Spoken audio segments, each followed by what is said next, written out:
पुलस्त्य जी कहते हैं, राजन, नारद जी के मुंह से ये सारी बातें सुनकर मेना के स्वामी गिरिराज हिमालय ने अपना नया जन्म हुआ माना। वे अत्यंत हर्ष में भर कर बोले, प्रभो, आपने घोर और दुस्तर नरक से मेरा उद्धार कर दिया। मुने, आप जैसे संतों का दर्शन निश्चय ही अमोघ फल देने वाला होता है। इसीलिए इस कार्य में मेरी कन्या के विवाह के संबंध में आप समय समय पर योग्य आदेश देते रहें, जिससे ये कार्य निर्विघ्नता पूर्व संपन्न हो सके। गिरिराज के ऐसा कहने पर नारद जी हर्ष में भरकर बोले, शैलराज, सारा कार्य सिद्ध ही समझो। ऐसा करने से ही देवताओं का भी कार्य होगा और इसी में तुम्हारा भी महान लाभ है। और यूं कहकर नारद जी देवलोक में जाकर इंद्रदेव से मिले और बोले, देवराज, आपने मुझे जो कार्य सौंपा था उसे मैंने कर दिया है, किंतु अब कामदेव के बाणों से सिद्ध होने योग्य कार्य उपस्थित है। कार्यदर्शी नारद मुनि के इस प्रकार कहने पर देवराज इंद्र ने आम की मंजरी को ही अस्त्र के रूप में प्रयोग करने वाले कामदेव का स्मरण किया। उसे सामने प्रकट हुआ देखकर इंद्र ने कहा, रति वल्लभम, तुम्हें बहुत उपदेश देने की क्या आवश्यकता है। तुम तो संकल्प से ही उत्पन्न हुए हो, इसीलिए संपूर्ण प्राणियों के मन की बातें जानते हो। स्वर्गवासियों का प्रिय कार्य करो। मनोभाव गिरिजा कुमारी उमा के साथ भगवान शंकर का शीघ्र संयोग करवाओ। इस मधुमास चैत्र को भी साथ लेते जाओ और अपनी पत्नी रति से भी सहायता लो। कामदेव बोले, देव, ये सामग्री मुनियों और दानवों के लिए तो बड़ी भयंकर है, किंतु इससे भगवान शंकर को वश में करना बहुत कठिन है। इंद्र ने कहा, रतिकांत, तुम्हारी शक्ति को मैं जानता हूँ। तुम्हारे द्वारा इस कार्य के सिद्ध होने में तनिक भी संदेह नहीं है। इंद्रदेव के ऐसा कहने पर कामदेव अपने सखा मधुमास को लेकर रति के साथ तुरंत ही हिमालय के शिखर पर जा पहुंचे। वहां पहुंचकर उसने कार्य के उपाय का विचार करते हुए सोचा कि महात्मा पुरुष निष्कंप अविचल होते हैं।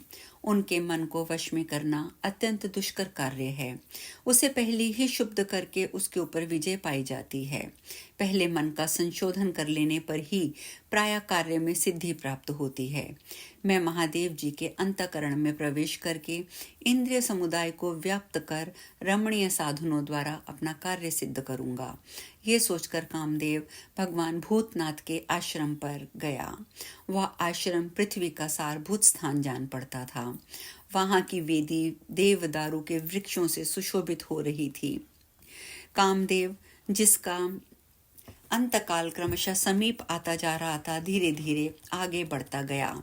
भगवान शंकर ध्यान लगाए बैठे थे। उनके अधखुले नेत्र अर्ध विकसित कमल दल के समान शोभा पा रहे थे।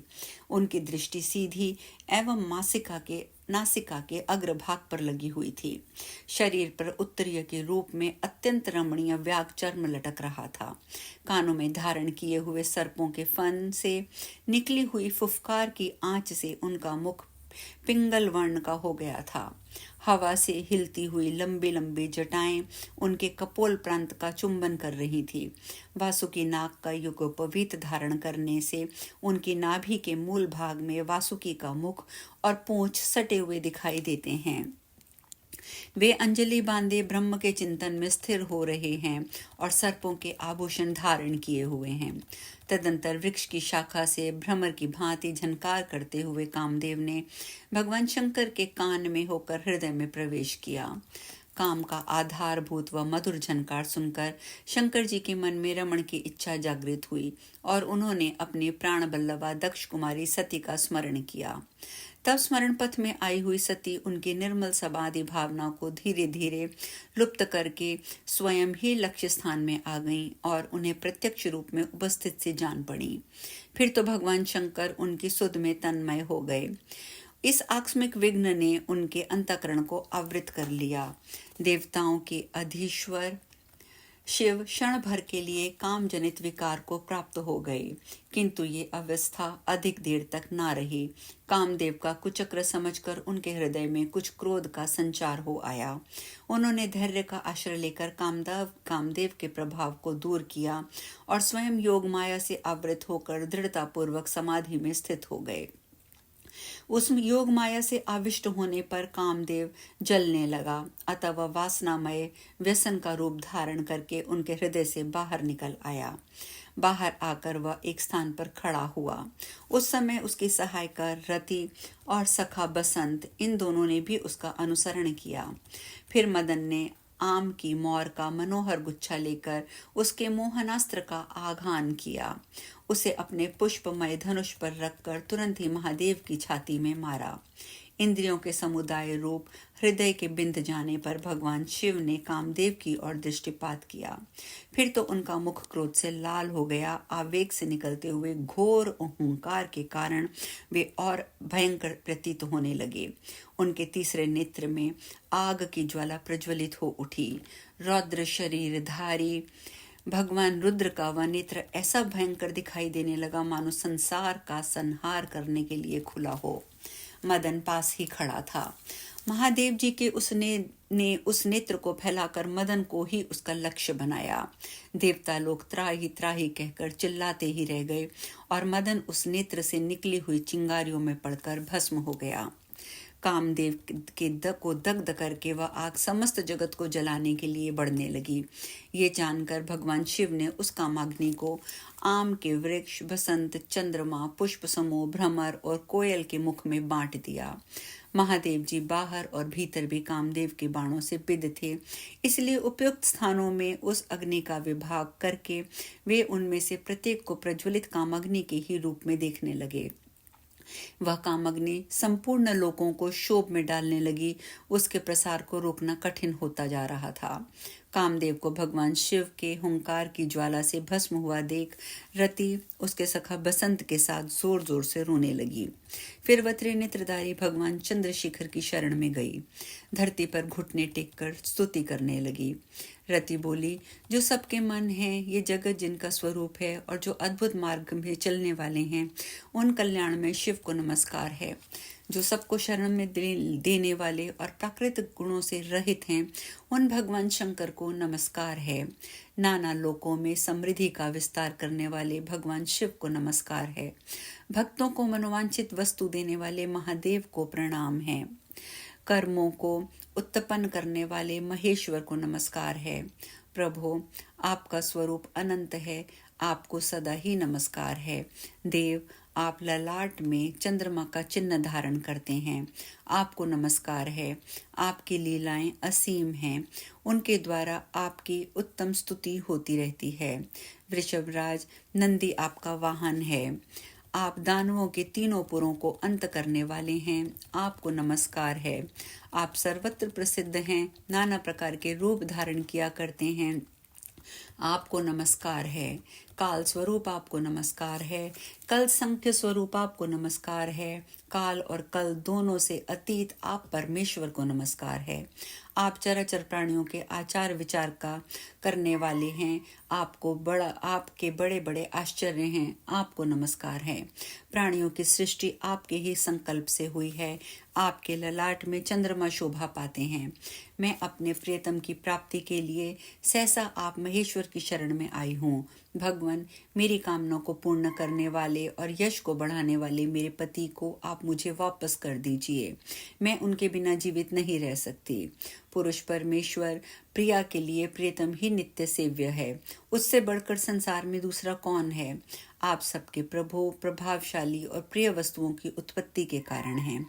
आप ही इस भुवन के स्वामी हैं, रक्षक हैं। आप परम दयालु, भक्तों का भय दूर करने वाले हैं। पुलस्त्य जी कहते हैं, कामदेव की पत्नी रति के इस प्रकार स्तुति करने पर मस्तक पर चंद्रमा का मुकुट धारण करने वाले भगवान शंकर उसकी ओर देखकर मधुरवाणी में बोले, सुंदरी, समय आने पर यह कामदेव शीघ्र ही उत्पन्न होगा।